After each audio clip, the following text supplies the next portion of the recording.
Hello प्यारे बच्चों, आज हम पढ़ने वाले हैं इंग्लिश लिटरेचर की प्रोज बुक का पहला चैप्टर द इनहेरिटेड पोएट, मेरे यानी अभिषेक बिंद के द्वारा। प्यारे बच्चे, पिछले कुछ दिनों में आप लोग महाभारत देखे होंगे। टीवी पे बहुत चर्चित सीरियल रहा है। तो ये कहानी भी उसी महाभारत से लिया गया है, जिसे लिखा है सी राजगोपालाचारी ने। प्यारे बच्चों, ये कहानी तब की है जब पांडवों को जंगल में भेज दिया जाता है और उनके साथ एक बहुत अजीबोगरीब घटना होती है। उसी घटना की जिक्र इस कहानी में किया गया है। तो चलिए फिर शुरू करते हैं, देखते हैं इस कहानी के अंदर क्या क्या है। थोड़ा सा मैं आपको ओवरव्यू दे देता हूँ, थोड़ा सा इसमें कहानी में क्या हम पढ़ने वाले हैं थोड़ा सा हम बता देते हैं आप लोगों को। ये कहानी तब की है जब पांडव जंगल में जाते हैं और पानी की तलाश में एक एक करके सारे पांडव पानी की तलाश में चले जाते हैं। एक जाते हैं, फिर दोबारा एक जाते हैं, फिर वो नहीं लौट के आते हैं तो उनको ढूंढने के लिए दूसरे जाते हैं। ऐसे जाते जाते चारों भाई चले जाते हैं। लास्ट में युधिष्ठिर बचते हैं। तो युधिष्ठिर को भी लगता है कि इतने टाइम हो गया, अभी मेरे भाई लोग आए नहीं हैं, चल के देखा जाए आखिर क्या प्रॉब्लम हुई, उनके साथ क्यों नहीं वापस आए। यार बच्चों, जैसे ही वो कुछ दूर गए तो उन्होंने एक तालाब के नीचे अपने सारे भाइयों को बेहोशी की हालत में पाया। तो वो समझ नहीं पाए कि आखिर क्या हुआ। तभी अचानक से उनको एक अदृश्य सी आवाज़ सुनाई दी और उसने बताया कि आपके भाइयों ने मेरी इजाज़त के बिना इस कुएं से पानी पीने की हिम्मत की, जिसकी वजह से वो अब मर चुके हैं। तो ये सब सुनकर युधिष्ठिर समझ जाते हैं कि क्या हुआ रहा होगा उनके साथ। फिर बाद में युधिष्ठिर बोलते हैं कि अब क्या करें, हमारे भाइयों को अब कैसे वापस कर सकते हैं, कैसे जिंदा कर सकते हैं। तो उस अदृश्य आवाज़ ने उनसे कहा कि हम आपसे कुछ क्वेश्चन पूछेंगे, आप उस क्वेश्चन का सही से अगर जवाब दे देते हैं तो हम आपके किसी एक भाई को ज़िंदा कर देते हैं। लेकिन बाद में सारे भाइयों उनके ज़िंदा हो गए थे। चलिए फिर शुरू से देखते हैं। As he looked at their mighty limbs,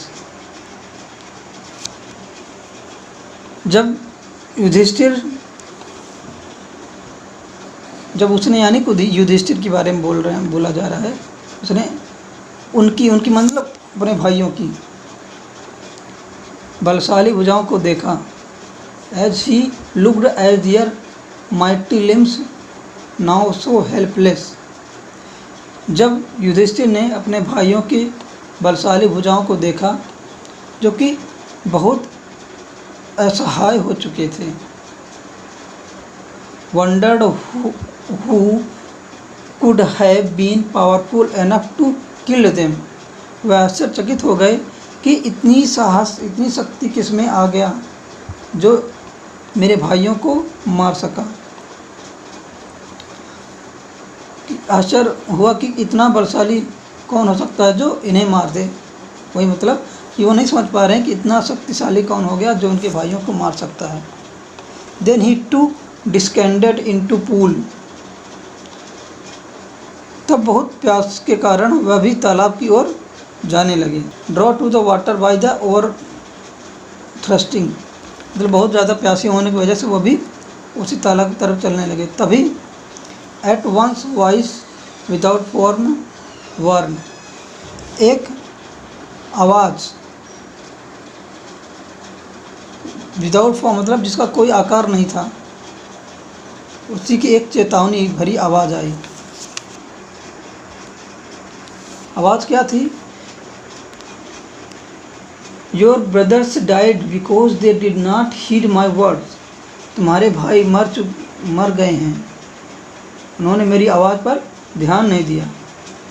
they tried to drink water without answering my questions, और वो बिना मेरे प्रश्नों के उत्तर दिए ही तालाब का पानी पीने की कोशिश की थी। डो नॉट फॉलो देम, तुम ऐसा मत करो। Answer my question first and then you can quench your thirst. This pole belongs to me. तुम ऐसा न करो, तुम पहले मेरे प्रश्नों का उत्तर दो, फिर तुम अपनी प्यास बुझा सकते हो। यह तालाब मेरे अधिकार में है। ऐसा करके एक आवाज़ सुनाई दी, जिसका कोई आकार नहीं था। आकार नहीं था मतलब कोई दिख नहीं रहा था, केवल उनको आवाज़ सुनाई दे रही थी। किसको? युधिष्ठिर को। अगर हाँ बच्चों, इस युधिष्ठिर के बारे में थोड़ा सा जान लेते हैं। युधिष्ठिर क्या थे? एक धर्मप्रिय राजा थे कि उन्होंने आज तक अपने जीवन में, अपने पूरे जीवन में कभी झूठ नहीं बोला था। अच्छा चलिए आगे देखते हैं। It did not take Yudhishthira moment to understand this could be not other than the word of Yaksha and guessed what had happened to his brother. Yudhishthira के समझते देर नहीं लगी कि यह किसी और की नहीं बल्कि एक यक्ष की आवाज़ है, और उन्होंने अनुमान लगाया कि मेरे भाइयों के साथ क्या हुआ होगा।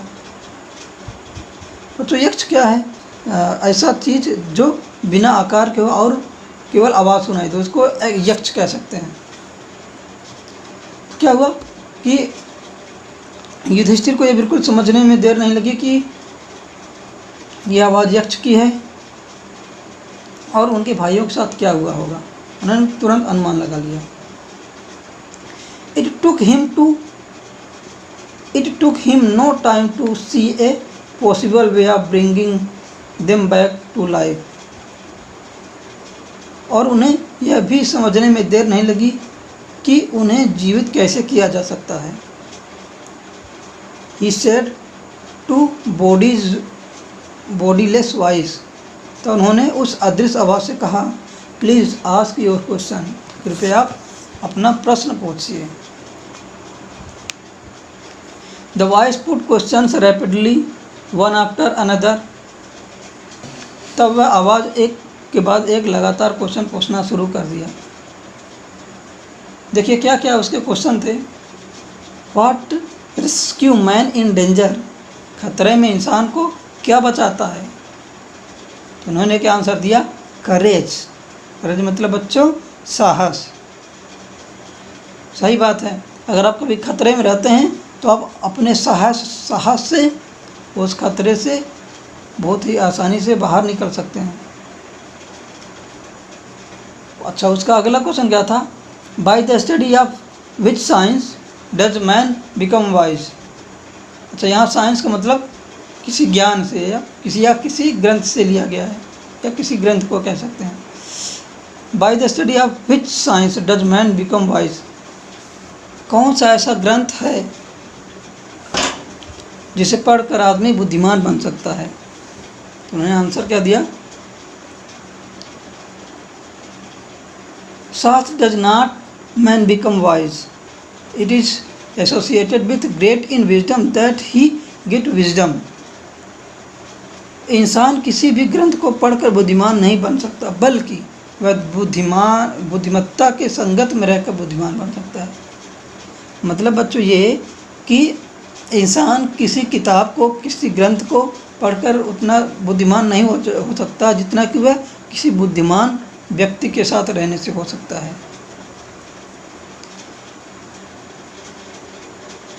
द यक्ष आस्क्ड, यक्ष फिर क्वेश्चन पूछता है, what is the shifter then the wind.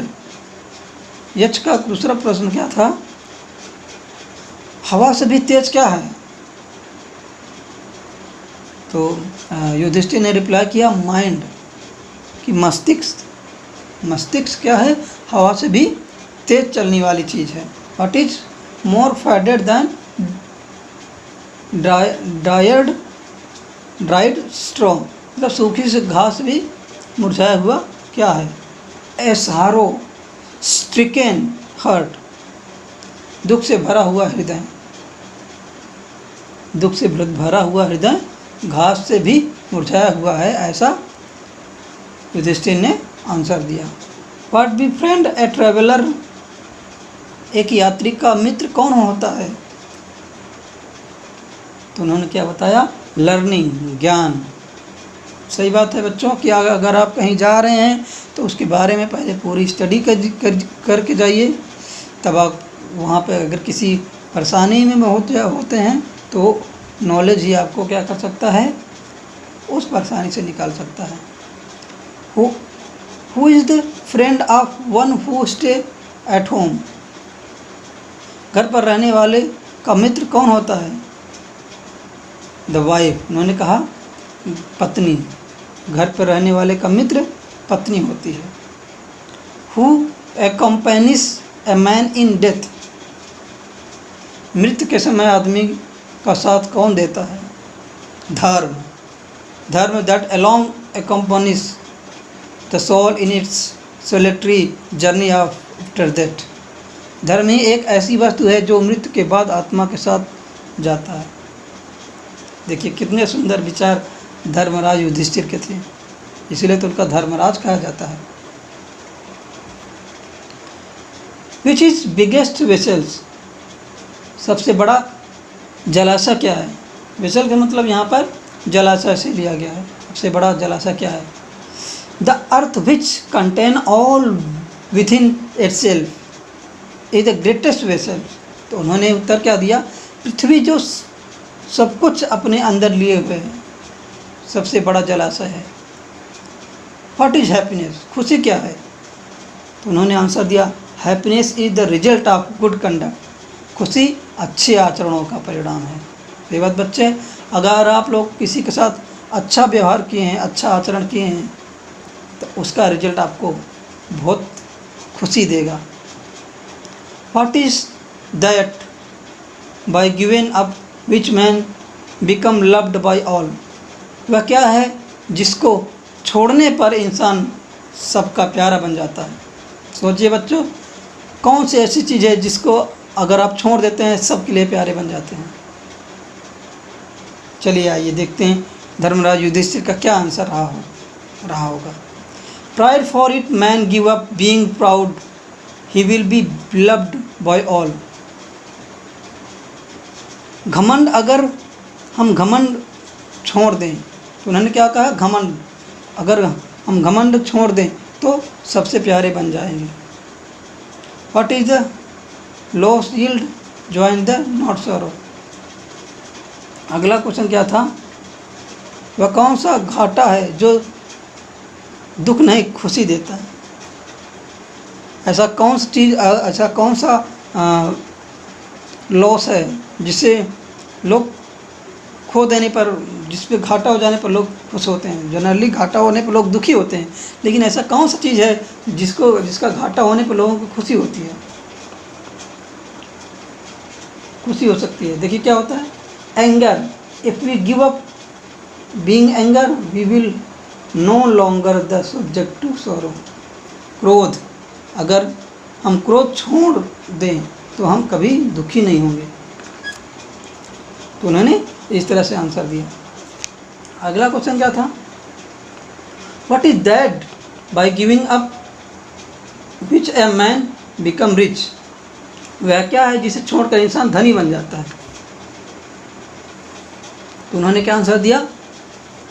Dzire, if man give up being greedy he will become wealthy. इच्छा, अगर इंसान लालच बनाना छोड़ दे तब वह बहुत धनी बन जाएगा। सही बात है बच्चों, अगर आप जितना ज़्यादा अगर आपकी इच्छाएं बढ़ती जाएंगी, आप उसे पाने की चिंता में लगे रहेंगे। तो अगर आपकी इच्छाएं कम हैं तो आप ज़िंदगी में खुशी रह सकते हैं। यक्ष का अगला क्वेश्चन क्या था? What make one a real Brahmin, it is birth, good conduct और लर्निंग, आंसर द डिसीजली। इंसान को क्या असली ब्राह्मण बनाता है? जन्म, अच्छा आचरण या ज्ञान? निश्चित करके उत्तर देना। ये एक्शन ने अगला क्वेश्चन पूछा। देखिए युधिष्ठिर क्या जवाब देते हैं, birth and learning does not make a Brahmin, good conduct alone does. However learning a person may be, he will not be a Brahman without giving a bad habit, even though he may be learning in 4 Veda. A man of bad conduct fall a lower class. जन्म या ज्ञान इंसान को ब्राह्मण नहीं बनाता, बल्कि अच्छा आचरण इंसान को ब्राह्मण बनाता है। ज्ञानी व्यक्ति बिना बुरा आचरण छोड़े ब्राह्मण नहीं बन सकता, भले ही उसने चारों वेद पढ़ लिया हो। बड़े आचरण वाला व्यक्ति निम्न श्रेणी का होता है। तो उन्होंने कहा जन्म या ज्ञान इंसान को ब्राह्मण नहीं बनाता, बल्कि उसके अच्छे आचरण ही उसको एक बुद्धिमान व्यक्ति बनाता है। अच्छा, चलिए देखते हैं नेक्स्ट क्या क्वेश्चन था। What is the greatest wonder in the world.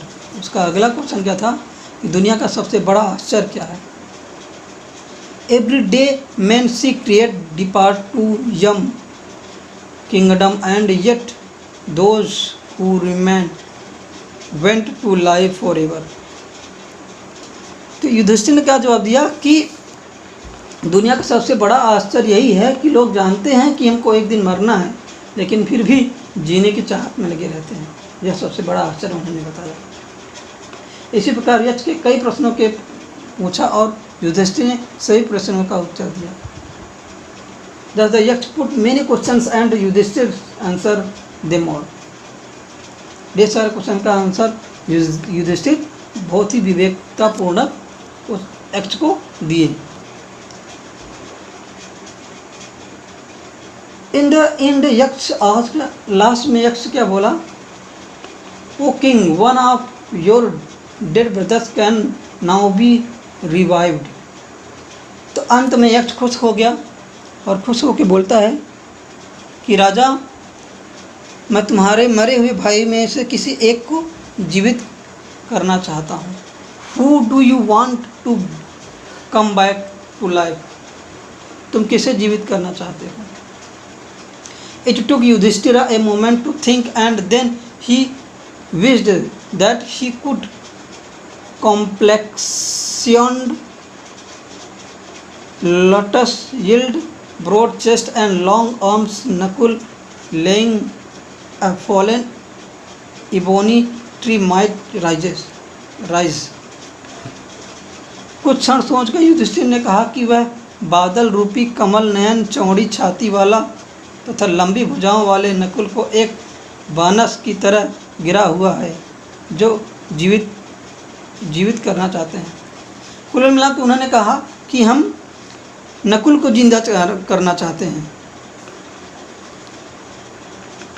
Nakul को जिंदा करना चाहते हैं। द यक्ष was pleased at this and asked. यक्ष प्रसन्न हुआ और युधिष्ठिर से पूछा, Why did you choose Nakul in preference to Bhim, who has strength of 16,000 elephant? तो यक्ष बोला कि तुमने भीम की बजाय नकुल को क्यों चुना, जिसके पास 16,000 हाथियों का बल है। I have heard that Bhim is not dear to you, and why not Arjun, whose strength in the arm in your protection? Tell me why you choose Nakul rather than either of these. तो यक्ष क्या हुआ, आश्चर्यचकित हो गया और पूछा कि आपने नकुल के क्यों चुना, युधिष्ठिर को क्यों, भीम को क्यों नहीं चुना, जबकि वो 16,000 हाथियों की ताकत है उनके पास, और अर्जुन को क्यों नहीं चुना जबकि उनकी भुजाओं में इतनी ताकत है कि वो हर वक्त आपका रक्षण कर सकता है। इसके बजाय भी आपने नकुल को क्यों चुना। युधिष्ठिर ने उत्तर दिया, ओ यक्ष, धर्म is only shield of man, not Bhim and Arjun. अरे यक्ष, धर्म ही इंसान का सबसे बड़ा सुरक्षा कवच है, भीम और अर्जुन नहीं। उन्होंने कहा धर्म ही इंसान का सबसे बड़ा सुरक्षा कवच है, न तो भीम है न तो अर्जुन है। धर्म इज गिव अप, धर्म को कभी नहीं छोड़ना चाहिए। मैन विल रूइंड धर्म को छोड़ दिया जाए तो इंसान क्या हो जाता है, बर्बाद हो जाता है। Kunti and Madri were two wife of my father. Kunti और माद्री मेरे पिताजी की दो पत्नियाँ थीं। I am alive a son of Kunti and so she is not completely bereaved. वह कुंती का पुत्र जीवित हूँ, इसलिए वह पूरी तरह से संतानहीन नहीं हुई हैं। In order that scale of justice may be even, I ask Madri sons Nakul में रिव्यू। न्याय के लिए मैं माद्री के पुत्र नकुल को जीवित करने के लिए कहा। उन्होंने समझाया यक्ष को कि उनके पिता की दो पुत्री थी, एक कुंती और एक माद्री। कुंती के पुत्र युधिष्ठिर थे और माद्री के पुत्र नकुल थे। तो उन्होंने कहा कि अगर सारे लोग मर जाते हैं तो कुंती का एक पुत्र जिंदा रहेगा और एक माद्री का पुत्र भी जिंदा रहना चाहिए। यही क्या है, धर्म है। इसलिए उन्होंने बाकी और के अलावा नकुल को जिंदा करने की इच्छा जाहिर की। The Yaksh was not pleased with Yudhishthira. The Yaksh was most pleased with Yudhishthira impartially and grant that all his brothers would come back to life. Yudhishthir के निष्पक्ष उत्तर पर यह यक्ष बहुत ही प्रसन्न हुआ और उसने सभी भाइयों को जीवित कर दिया। इट वॉज यम, यह क्या थे, यक्ष और कोई नहीं था, यमराज थे, द लॉर्ड ऑफ डेथ, मृत्यु के स्वामी जिसे हम कह सकते हैं, मृत्यु के राजा Yamraj. Who had taken the form of Yaksha so that he might see Yudhishthira test him. वह यक्ष बनकर धर्मराज युधिष्ठिर का परीक्षा ले रहे थे। He impressed Yudhishthira had blessed him then disappeared. उन्होंने युधिष्ठिर को गले लगाया और आशीर्वाद दिया, उसके बाद वह अदृश्य हो गया। तो ये रहा बच्चों चैप्टर नंबर 1 की पूरी कहानी। 2